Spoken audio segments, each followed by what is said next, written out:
ಗಂಗಾವತಿ ನಗರದ ಲಕ್ಷ್ಮೀ ಕ್ಯಾಂಪಿನಲ್ಲಿರುವ ಪ್ರಸಿದ್ಧ ಶ್ರೀ ಘಂಟಿ ಆಂಜನೇಯ ಸ್ವಾಮಿ ದೇವಾಲಯದಲ್ಲಿ ಹನುಮ ಜಯಂತಿ ಪ್ರಯುಕ್ತ ಗುರುವಾರ ವಿಶೇಷ ಧಾರ್ಮಿಕ ಕಾರ್ಯಕ್ರಮಗಳು ಜರುಗಿತು. ಮುಂಜಾನೆಯಿಂದಲೇ ಹನುಮಂತನಿಗೆ ಪಂಚಾಮೃತ ಅಭಿಷೇಕ, ನವಗ್ರಹ ಪೂಜೆ ಸೇರಿದಂತೆ ವಿವಿಧ ವಿಶೇಷ ಪೂಜೆಗಳನ್ನು ಶ್ರದ್ಧಾ ಭಕ್ತಿಯಿಂದ ನೆರವೇರಿಸಲಾಯಿತು. ದೇವಾಲಯದ ಸಮಿತಿ ವತಿಯಿಂದ ಭಕ್ತಾದಿಗಳಿಗೆ ಅನ್ನ ಸಂತರ್ಪಣೆ ಕಾರ್ಯಕ್ರಮವನ್ನು ಆಯೋಜಿಸಲಾಗಿತ್ತು. ಸಾವಿರಾರು ಭಕ್ತರು ಸರದಿಯಲ್ಲಿ ನಿಂತು ಸ್ವಾಮಿಯ ದರ್ಶನ ಪಡೆದು ನಂತರ ಪ್ರಸಾದ ಸ್ವೀಕರಿಸಿದರು.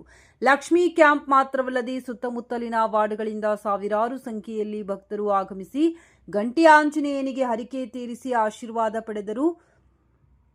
ನಿಗದಿತ ಶುಭ ಮುಹೂರ್ತದಲ್ಲಿ ಮಾರುತಿಯ ಉತ್ಸವ ಮೂರ್ತಿಯನ್ನ ಅಲಂಕೃತ ರಥದಲ್ಲಿ ಪ್ರತಿಷ್ಠಾಪಿಸಿ ಭಕ್ತರ ಜೈಕಾರದ ನಡುವೆ ಉಚ್ಛ್ರಾಯಕ್ಕೆ ಚಾಲನೆ ನೀಡಲಾಯಿತು. ಈ ಸಂದರ್ಭದಲ್ಲಿ ಸಮಿತಿಯ ಅಧ್ಯಕ್ಷ ಶಿವಪ್ಪ ಯಲಬುರ್ಗಿ, ಸದಸ್ಯರಾದ ನವೀನ್, ಮಾಲಿ ಪಾಟೀಲ್, ಮಂಜುನಾಥ್ ಎಡೆಗೌಡರ್, ಸಂಗಪ್ಪ ಚಲುವಾದಿ, ರಮೇಶ್ ಮಡಿವಾಳ್, ಗೋವಿಂದ ಚಿಲಕಟ್, ಮಲ್ಲಪ್ಪ ಉಪಾಧ್ಯ, ಬಸವರಾಜ್ ಕುರುಬರ್, ಕುಮಾರ್ ಇಳಿಗೇರ್, ಮಹಾದೇವಸ್ವಾಮಿ, ಸಂಗಪ್ಪ ಸೇರಿದಂತೆ ಹಲವರು ಉಪಸ್ಥಿತರಿದ್ದರು.